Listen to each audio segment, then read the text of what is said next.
آج ہم کچھ وقت اکٹھے خدا کے کلام کا مطالعہ بعض بعنوان روحانی ہدف اور لگن کے تحت کرتے ہیں۔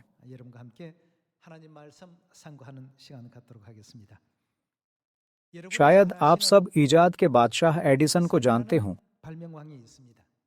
میں بھی اسے کتابوں سے جانتا ہوں۔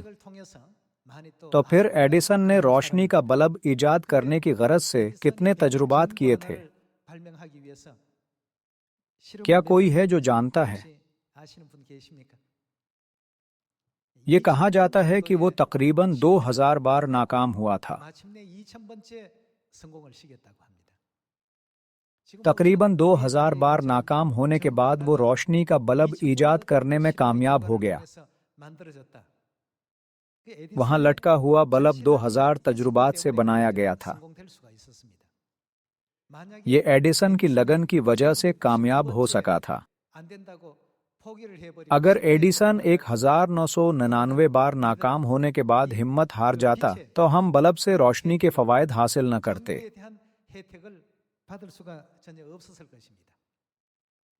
2000 تجربات کے ذریعے کامیابی سے بلب ایجاد کرنے کے بعد بہت سے نامہ نگار آئے، اس کی تصویریں لیں اور اس سے انٹرویو لیے۔ 2000 بار ناکام ہوتے ہوئے کیسے آپ ہمت نہیں ہار سکے؟ میں ایک بار بھی ناکام نہیں ہوا۔ چاہے اس میں 2000 کوششیں ہوں یا 3000 کوششیں، وہ محض ایسے عمل تھے جو بلب ایجاد کرنے کے لیے ضروری تھے۔ اس نے کہا کہ وہ ہرگز ناکام نہیں ہوا۔ یہ ایڈیسن کے مشہور اقتباس کے طور پر یاد کیا جاتا ہے۔ 10 یا 20 ناکام کوششیں کرنے کے بعد زیادہ تر لوگوں کا صبر ختم ہو جاتا ہے۔ اگر کوئی 20 کوششیں کرتا ہے تو وہ بہت صابر شخص ہے۔ ہم کہہ سکتے ہیں کہ اس قسم کے شخص میں اپنا ہدف پورا کرنے کے لیے بہت مضبوط قوت ارادی ہے۔ تاہم ایڈیسن کی بات کریں تو یہ محض 10 یا 20 کوششیں نہیں تھیں، یہ 100 یا 200 کوششیں نہیں تھیں۔ وہ تقریباً 2000 بار ناکام ہوا، لیکن اس نے ہمت نہیں ہاری۔ اس کی وجہ یہ ہے کہ وہ انسانوں کو روشنی تحفے کے طور پر دینا چاہتا تھا۔ اس کا ایک ہدف تھا۔ اس کا ہدف تھا اور اس کے ہدف کے ساتھ اس کی لگن بھی تھی کہ اس کو پورا کرے۔ یوں وہ 2000ویں کوشش پر اسے کرنے کے قابل ہوا تھا۔ ہم 7 ارب لوگوں کو منادی کر رہے ہیں۔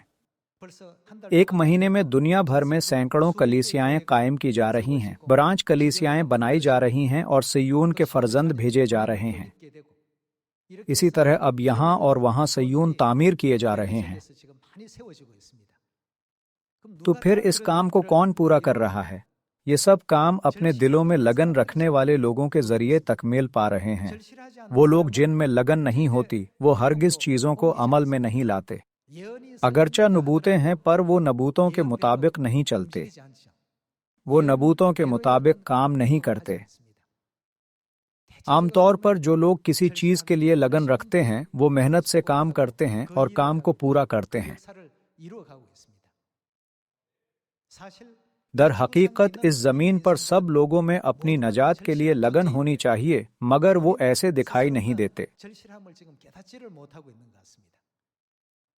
کتاب مقدس میں کئی بار لگن دکھائی دیتی ہے۔ لگن کا انحصار اس بات پر ہوتا ہے کہ آیا ہمارا ہدف ہے یا نہیں۔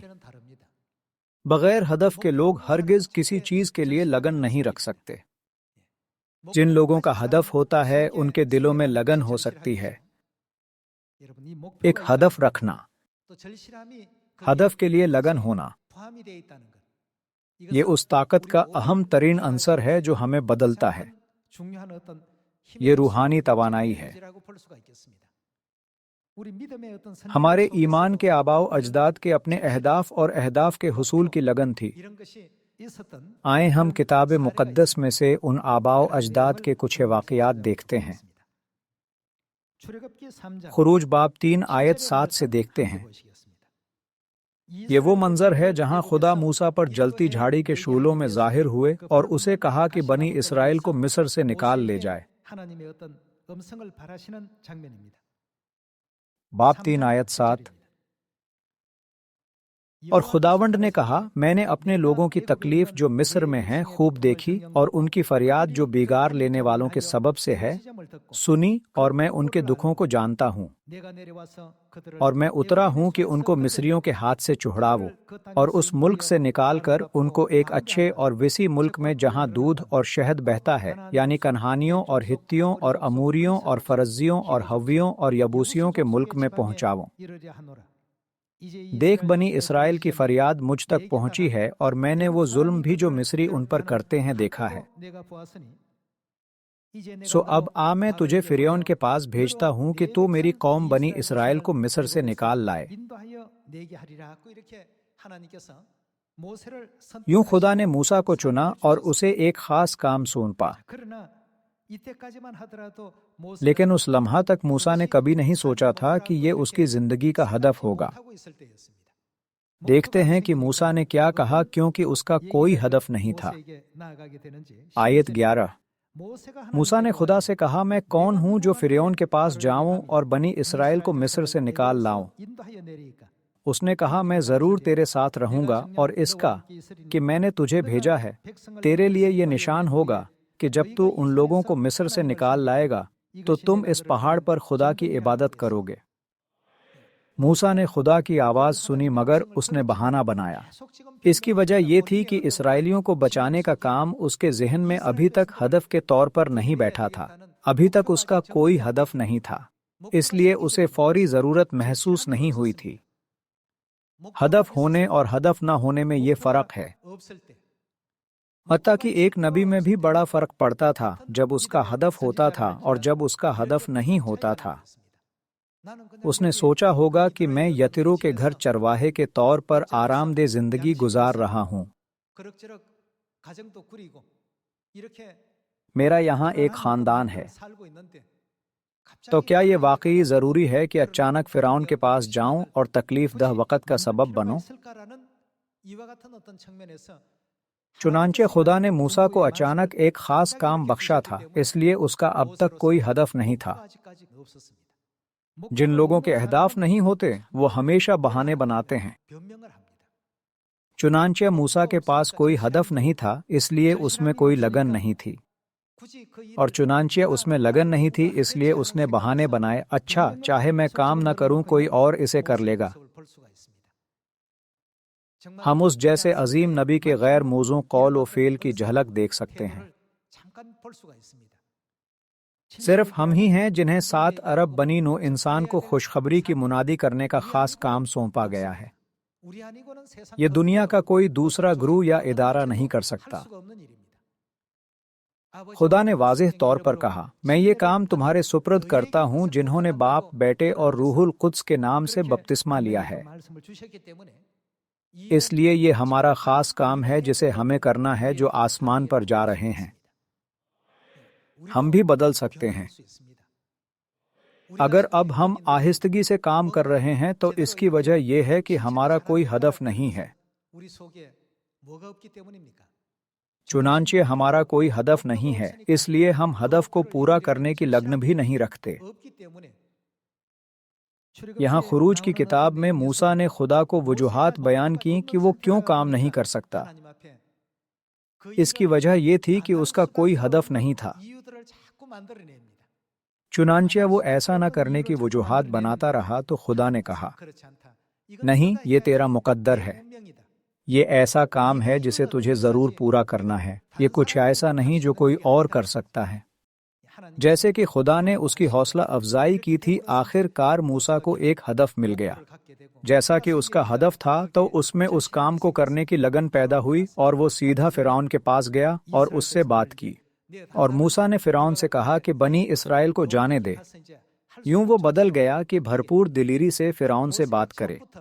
موسیٰ شروع سے ایسا شخص نہیں تھا جو اسرائیلیوں کی دیکھ بھال کر سکتا ہو اور ان کی رہنمائی کر سکتا ہو۔ جیسے ہی اس نے ہدف بنایا، ایک عام آدمی ایک عظیم نبی میں بدل گیا۔ آیت 13 سے جاری رکھتے ہیں۔ تب موسیٰ نے خدا سے کہا، جب میں بنی اسرائیل کے پاس جا کر ان کو کہوں کہ تمہارے باپ دادا کے خدا نے مجھے تمہارے پاس بھیجا ہے، اور وہ مجھے کہیں کہ اس کا نام کیا ہے تو میں ان کو کیا بتاؤں؟ صورتحال سے بچنے کی غرض سے موسیٰ بہانے بناتا رہا۔ آیت 14 خدا نے موسیٰ سے کہا میں جو ہوں سو میں ہوں، سو تو بنی اسرائیل سے یوں کہنا کہ میں جو ہوں نے مجھے تمہارے پاس بھیجا ہے۔ خدا نے یہ کہتے ہوئے مسلسل اس کی حوصلہ افزائی کی کہ یہ تیرا کام ہے، تیری زندگی میں یہ تیرا ہدف ہے، اس سے لگن لگا اور اسے پورا کر۔ میں تیری مدد کروں گا، میں تیرے ساتھ رہوں گا تاکہ تو اسے پورا کر سکے۔ آیت 15 سے جاری رکھتے ہیں۔ پھر خدا نے موسیٰ سے یہ بھی کہا کہ تو بنی اسرائیل سے یوں کہنا کہ خداوند تمہارے باپ دادا کے خدا، ابراہیم کے خدا اور اسحاق کے خدا اور یعقوب کے خدا نے مجھے تمہارے پاس بھیجا ہے۔ ابد تک میرا یہی نام ہے اور سب نسلوں میں اسی سے میرا ذکر ہوگا۔ جا کر اسرائیلی بزرگوں کو ایک جگہ جمع کر اور ان کو کہے کہ خداوند تمہارے باپ دادا کے خدا ابراہیم اور اسحاق اور یعقوب کے خدا نے مجھے دکھائی دے کر یہ کہا ہے کہ میں نے تم کو بھی اور جو کچھ برتاؤ تمہارے ساتھ مصر میں کیا جا رہا ہے اسے بھی خوب دیکھا ہے، اور میں نے کہا ہے کہ میں تم کو مصر کے دکھ میں سے نکال کر کنہانیوں اور ہتیوں اور اموریوں اور فرزیوں اور حویوں اور یبوسیوں کے ملک میں لے چلوں گا جہاں دودھ اور شہد بہتا ہے، اور وہ تیری بات مانیں گے، اور تو اسرائیلی بزرگوں کو ساتھ لے کر مصر کے بادشاہ کے پاس جانا اور اس سے کہنا کہ خداوند عبرانیوں کے خدا کی ہم سے ملاقات ہوئی۔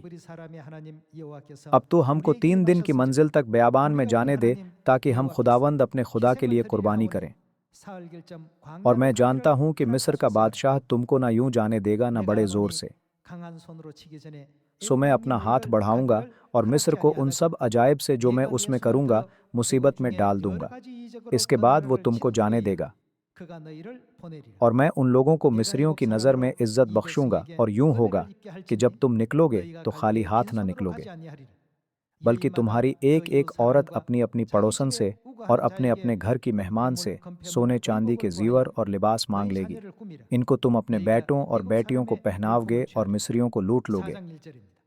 باب 4 آیت 1 تب موسیٰ نے جواب دیا لیکن وہ تو میرا یقین ہی نہیں کریں گے نہ میری بات سنیں گے، وہ کہیں گے خداوند تجھے دکھائی نہیں دیا۔ موسیٰ نے خدا سے پھر تمام طرح کی وجوہات اور بہانے بناتے ہوئے کہا کہ کیوں وہ یہ خاص کام انجام دینے سے قاصر ہے۔ موسیٰ ایسا آدمی نہیں ہے، وہ عظیم ایمان والا آدمی ہے، لیکن اس نے اس وقت ایسا کیوں کیا تھا؟ اس وقت اس کا کوئی ہدف نہیں تھا۔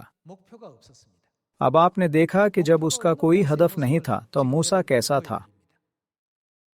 بے ہدف لوگوں میں کوئی لگن نہیں ہوتی، اور چونکہ ان میں کوئی لگن نہیں ہوتی تو وہ وجوہات ڈھونڈتے رہتے ہیں کہ کیوں انہیں اسے انجام دینے کی ضرورت نہیں ہے۔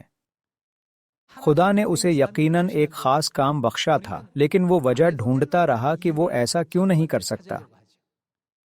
باب 4 آیت 2 اور خداوند نے موسیٰ سے کہا کہ یہ تیرے ہاتھ میں کیا ہے؟ اس نے کہا لاٹھی۔ پھر اس نے کہا کہ اسے زمین پر ڈال دے۔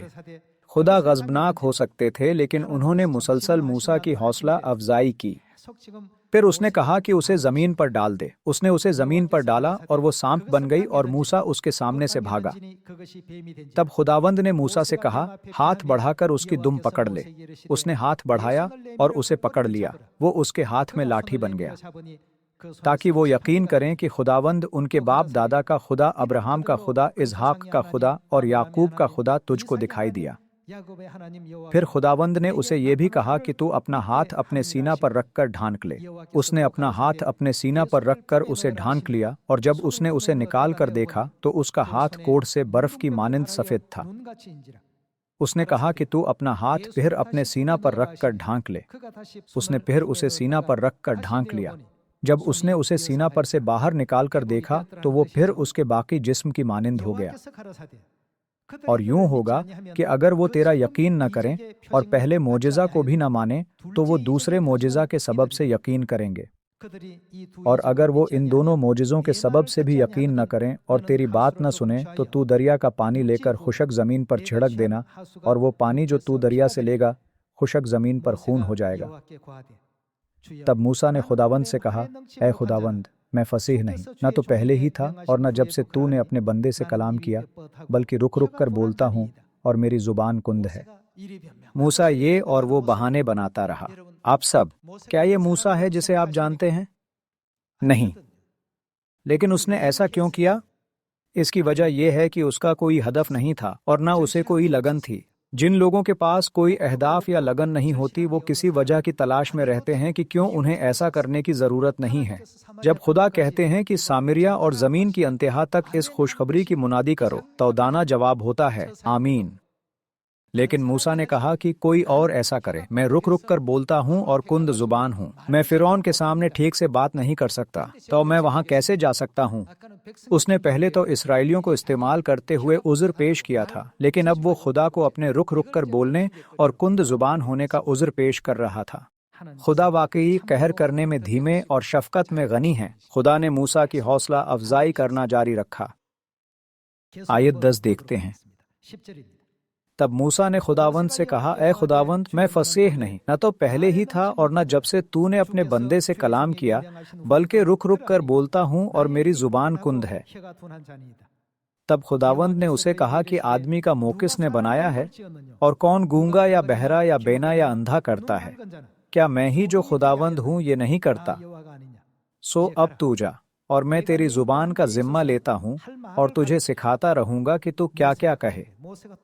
تب اس نے کہا کہ یہاں موسیٰ ایک اور بہانہ بنا رہا ہے۔ یہ چوتھا عذر ہے جو اس نے پیش کیا تھا۔ اے خداوند، میں تیری منت کرتا ہوں، کسی اور کے ہاتھ سے جسے تو چاہے یہ پیغام بھیج۔ مجھ جیسا کوئی کیسے جا کر اتنا بڑا کام کر سکتا ہے؟ میں نہیں کر سکتا۔ آیت 14۔ تب خداوند کا قہر موسیٰ پر بھڑکا اور اس نے کہا، کیا لاویوں میں سے ہارون تیرا بھائی نہیں ہے؟ میں جانتا ہوں کہ وہ فصیح ہے اور وہ تیری ملاقات کو آ بھی رہا ہے اور تجھے دیکھ کر دل میں خوش ہوگا۔ سو تو اسے سب کچھ بتانا اور یہ سب باتیں اسے سکھانا، اور میں تیری اور اس کی زبان کا ذمہ لیتا ہوں اور تم کو سکھاتا رہوں گا کہ تم کیا کیا کرو۔ اور وہ تیری طرف سے لوگوں سے باتیں کرے گا اور وہ تیرا منہ بنے گا اور تو اس کے لیے گویا خدا ہوگا۔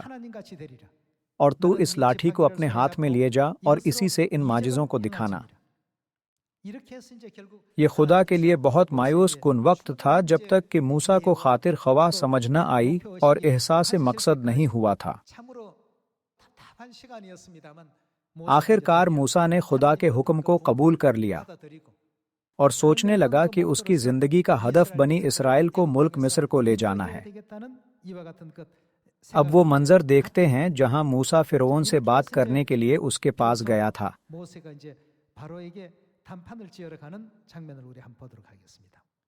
باب 5 آیت 1۔ اس کے بعد موسیٰ اور ہارون نے جا کر فرعون سے کہا کہ خداوند اسرائیل کا خدا یوں فرماتا ہے کہ میرے لوگوں کو جانے دے تاکہ وہ بیابان میں میرے لیے عید کریں۔ فرعون نے کہا کہ خداوند کون ہے کہ میں اس کی بات کو مان کر بنی اسرائیل کو جانے دوں؟ میں خداوند کو نہیں جانتا اور میں بنی اسرائیل کو جانے بھی نہیں دوں گا۔ تب انہوں نے کہا کہ عبرانیوں کا خدا ہم سے ملا ہے، سو ہم کو اجازت دے کہ ہم 3 دن کی منزل بیابان میں جا کر خداوند اپنے خدا کے لیے قربانی کریں، تا نہ ہو کہ وہ ہم میں وبا بھیج دے یا ہم کو تلوار سے مروا دے۔ تب مصر کے بادشاہ نے ان کو کہا، اے موسیٰ اور اے ہارون، تم کیوں ان لوگوں کو ان کے کام سے چڑھواتے ہو؟ تم جا کر اپنے اپنے بوجھ کو اٹھاؤ۔ اور فرعون نے یہ بھی کہا، دیکھو یہ لوگ اس ملک میں بہت ہو گئے ہیں اور تم ان کو ان کے کام سے بٹھاتے ہو۔ اور اسی دن فرعون نے بگاڑ لینے والوں اور سرداروں کو جو لوگوں پر تھے حکم کیا کہ اب آگے کو تم ان لوگوں کو اینٹیں بنانے کے لیے بھس نہ دینا جیسے اب تک دیتے رہے، وہ خود ہی جا کر اپنے لیے بھس بٹوریں۔ اب فرعون نے اسرائیلیوں کو حکم دیا کہ اینٹیں بنانے کے لیے اپنا سامان خود جمع کریں۔ پہلے مصری اسرائیلیوں کو سامان مہیا کرتے اور انہیں اینٹیں بنانے کو کہتے تھے، لیکن موسیٰ اور ہارون کے خدا کی مرضی کو انجام دینے کے بعد لوگوں کو زیادہ مشکل وقت کا سامنا کرنا پڑا تھا۔ ماضی میں تمام سامان انہیں دیا گیا تھا، اس لیے انہیں بھس ڈھونڈنے کے لیے ادھر ادھر چلنے کی ضرورت نہیں تھی۔ تاہم موسیٰ اور ہارون سے ملنے کے بعد اس نے زیادہ زور ڈالا۔ اس نے کہا، چونکہ تمہارے پاس وقت ہوتا ہے تم فالتو باتیں سوچتے ہو، سو اب جاؤ اور اینٹیں بنانے کے لیے خود بھس لاؤ۔ اسرائیلیوں کے کام کا بوجھ دگنا بڑھ گیا۔ چونکہ یہ موسیٰ کے سبب سے ہوا تھا، اس لیے موسیٰ نے خدا سے کہا، دیکھو یہ میری وجہ سے ہوا، تو کیا آپ کو اب کسی اور کو بھیجنا نہیں چاہیے تاکہ حالات مختلف ہوں؟ تاہم خدا نے موسیٰ کو صبر سے راضی کیا، اور آخر کار موسیٰ سمجھ گیا کہ وہ اس خاص کام کے لیے پیدا ہوا تھا۔ تب اسے ایک ہدف ملا اور وہ اس ہدف کو پورا کرنے میں مگن ہو گیا۔ موسیٰ بنی اسرائیل کو ملک مصر سے نکال لایا اور بیابان میں اپنی 40 سالہ زندگی کا آغاز کیا جب وہ 80 برس کا تھا۔ موسیٰ کی تاریخ میں ہم اسے مکمل طور پر ایک مختلف شخص میں بدلتے دیکھ سکتے ہیں، جبکہ اسے ایک ہدف ملا اور وہ مگن ہو گیا۔ آخر کار وہ فرعون سے بات کرنے کو گیا۔ تب فرعون خدا کے کام کے تابع ہو گیا۔ بنی اسرائیل ملک مصر سے آزاد ہو کر دودھ اور شہد بہنے والے ملک کنعان کو چلے گئے۔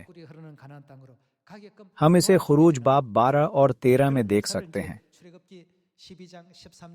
آج بھی ہمیں خدا کی طرف سے ایک خاص کام ملا ہے۔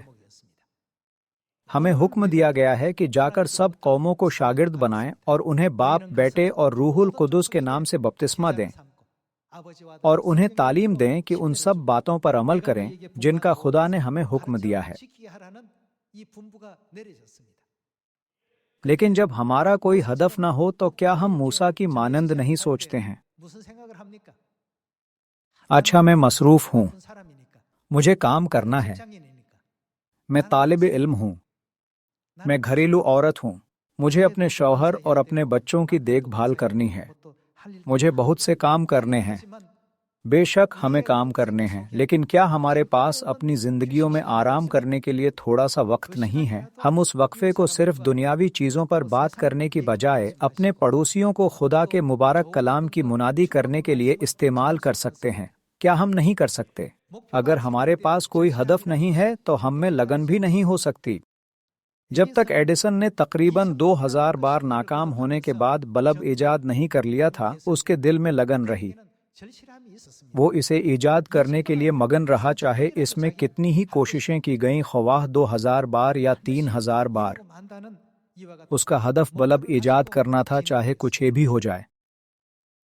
آپ سب، خدا ہمارے کام کو پورا کرتے ہیں۔ خدا نے کہا، سامریہ اور زمین کی انتہا تک اس خوشخبری کی منادی کرو۔ یہ بالکل ویسے ہی ہے جیسے خدا نے موسیٰ سے کہا تھا کہ جائے اور فرعون سے بات کرے اور بنی اسرائیل کو مصر سے نکال لے جائے۔ کچھ لوگ عذر ڈھونڈنے کی کوشش کرتے ہیں اور کچھ اس کے لیے ہدف بناتے ہیں کیونکہ یہ خدا کا بخشا کلام ہے۔ آپ سب، وجہ ڈھونڈنے کی بجائے کہ ہم یہ کیوں نہیں کر سکتے، ہمیں وجہ ڈھونڈنی چاہیے کہ ہمیں یہ کیوں کرنا ہے۔ کیا ہمیں وجہ ڈھونڈتے رہنا نہیں چاہیے کہ ہمیں ایسا کیوں کرنا ہے؟ ہمارے لیے اجر اور برکات ہیں، لیکن اگر ہم کسی ایسی وجہ کی تلاش میں رہیں جس کی وجہ سے ہم ایسا نہیں کر سکتے تو کیا ہوگا؟ آئیں ہم متی باب 25 کی تعلیم کو ذہن میں رکھیں۔ متی باب 25 آیت 14۔ کیونکہ یہ اس آدمی کا سا حال ہے جس نے پردیس جاتے وقت اپنے گھر کے نوکروں کو بلا کر اپنا مال ان کے سپرد کیا، اور ایک کو 5 توڑے دیے، دوسرے کو 2 اور تیسرے کو 1، یعنی ہر ایک کو اس کی لیاقت کے مطابق دیا، اور پردیس چلا گیا۔ جس کو 5 توڑے ملے تھے اس نے فوراً جا کر ان سے لین دین کیا اور 5 توڑے اور پیدا کر لیے۔ اسی طرح جسے 2 ملے تھے اس نے بھی 2 اور کمائے، مگر جس کو 1 ملا تھا اس نے جا کر زمین کھودی اور اپنے مالک کا روپیہ چھپا دیا۔ بڑی مدت کے بعد ان نوکروں کا مالک آیا اور ان سے حساب لینے لگا۔ جس کو 5 توڑے ملے تھے وہ 5 توڑے اور لے کر آیا اور کہا، اے خداوند، تو نے 5 توڑے مجھے سپرد کیے تھے، دیکھ میں نے 5 توڑے اور کمائے۔ اس کے مالک نے اس سے کہا، اے اچھے اور دیانت دار نوکر، شاباش، تو تھوڑے میں دیانت دار رہا، میں تجھے بہت چیزوں کا مختار بناؤں گا، اپنے مالک کی خوشی میں شریک ہو۔ اور جس کو 2 توڑے ملے تھے اس نے بھی پاس آ کر کہا، اے خداوند، تو نے 2 توڑے مجھے سپرد کیے تھے، دیکھ میں نے 2 توڑے اور کمائے۔ اس کے مالک نے اس سے کہا، اے اچھے اور دیانت دار نوکر، شاباش، تو تھوڑے میں دیانت دار رہا، میں تجھے بہت چیزوں کا مختار بناؤں گا، اپنے مالک کی خوشی میں شریک ہو۔ اور جس کو 1 توڑا ملا تھا وہ بھی پاس آ کر کہنے لگا، اے خداوند میں تجھے جانتا تھا کہ تو سخت آدمی ہے اور جہاں نہیں بویا وہاں سے کاٹتا ہے اور جہاں نہیں بکھیرا وہاں سے جمع کرتا ہے۔ پس میں ڈرا اور جا کر تیرا توڑا زمین میں چھپا دیا۔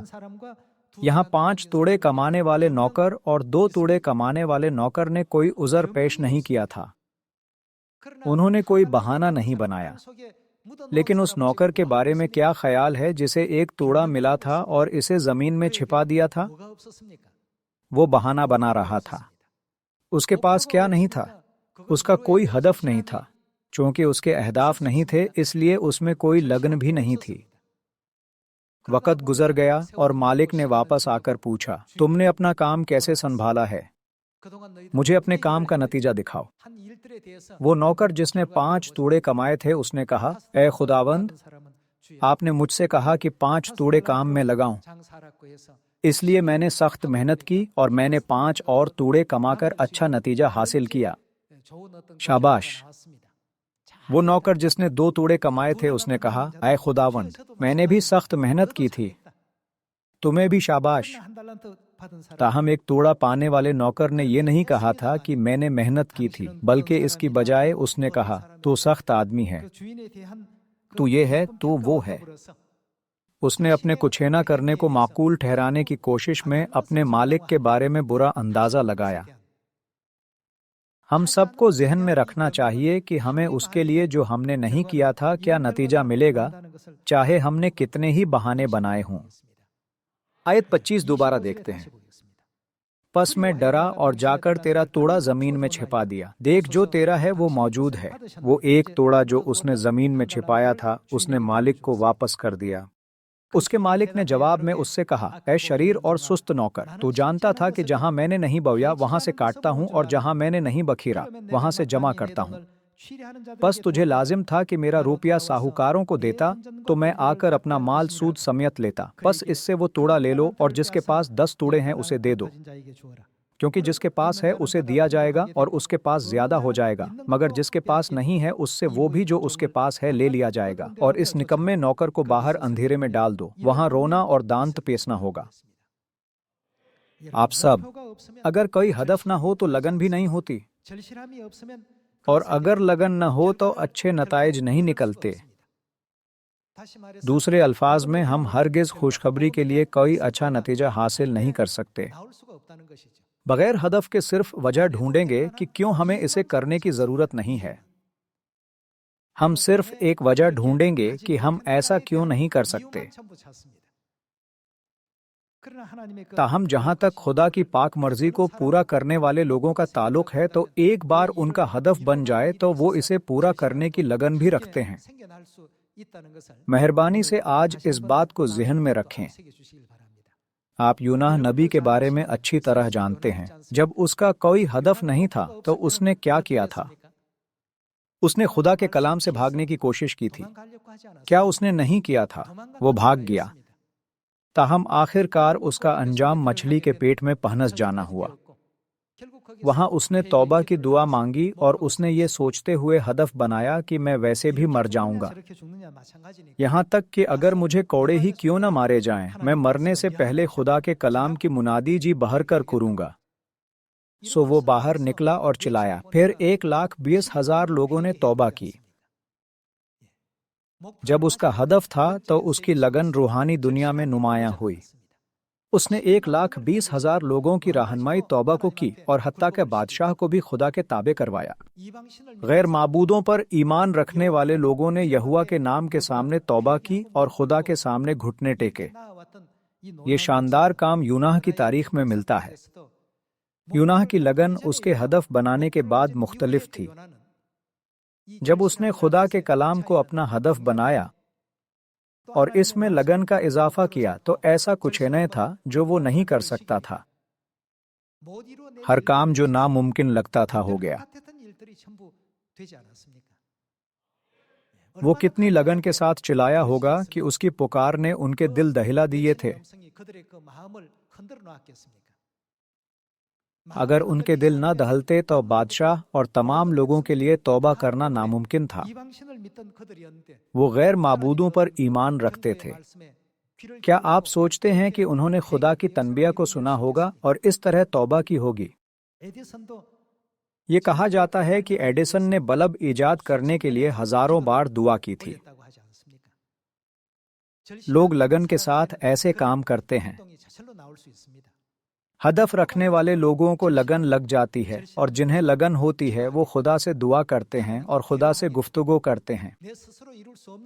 ہمارا ہدف کچھ ایسا ہے جو ہم خود نہیں کر سکتے، اس لیے ہم خدا سے مدد مانگتے ہیں اور اس کے لیے دعا کرتے ہیں۔ ہدف رکھنے والے لوگوں میں لگن ہوتی ہیں، ان میں ہدف کے حصول کے لیے لگن ہوتی ہے۔ ایسی صورتحال میں وہ سب کچھ کر سکتے ہیں۔ ہم ایمان کی راہ پر بے مقصد نہ چلیں۔ اگر آپ غیر واضح اور مبہم راستے پر چلتے ہیں تو یہ ایسے ہے جیسے لڑتے ہوئے ہوا کو مکے مارنا۔ اسی لیے پہلا کرنتھیوں باب 9 میں پولس رسول ہمیں بتاتا ہے کہ ہمیں اس آدمی کی طرح نہیں دوڑنا چاہیے جو بے نشان دوڑتا ہے۔ جب ہم تمام قوموں میں خوشخبری کی منادی کرنے کا عزم رکھتے ہوئے اس کام کو پورا کرنے کی لگن سے آگے بڑھتے ہیں تو خدا ہمیں 5 توڑے کمانے والے نوکر کی طرح برکت بخشیں گے۔ خدا نے وعدہ کیا ہے کہ وہ ہماری مدد کریں گے اور وہ ہمیشہ دنیا کے آخر تک ہمارے ساتھ رہیں گے۔ آئیں ہم اس وعدہ کو اپنے ذہن میں رکھیں۔ چاہے ہمیں کیسی بھی مشکلات کا سامنا ہو، اگر خدا ہماری مدد کریں تو ایسا کچھ نہیں جو ہم نہ کر سکتے ہوں۔ اگر ہم ایسے ایمان کے ساتھ خوشخبری کے لیے کام کریں تو اس سال 7,000 سیون قائم ہو جائیں گے۔ مجھے امید ہے ہم خدا کو یہ خوشی کی خبریں پیش کرنے کے قابل ہوں گے کہ اس خوشخبری کی منادی دنیا کے سب لوگوں کو کر دی گئی ہے۔ آئیں ہم ایک ہدف بنائیں اور مستعدی سے دعا کریں۔ اگر آسمان کی بادشاہی ہمارا ہدف ہے تو ایسے کام ہیں جو ہمیں کرنے چاہیے۔ کتاب مقدس کہتی ہے کہ جب اس خوشخبری کی منادی سامریہ اور زمین کی انتہا تک کی جاتی ہے تو آسمان کی بادشاہی ہمارے نزدیک آتی ہے۔ آئیں ہم ایک بار پھر اس نبوت کو اپنے دلوں پر کندہ کریں۔ آئیں ہم 10 شہروں یا 20 شہروں کی برکت پانے کی بہترین کوشش کریں جب ہم آسمانی بادشاہی میں جائیں گے۔ اس سے میں آج کا وعظ ختم کرتا ہوں۔ آپ کا بہت شکریہ۔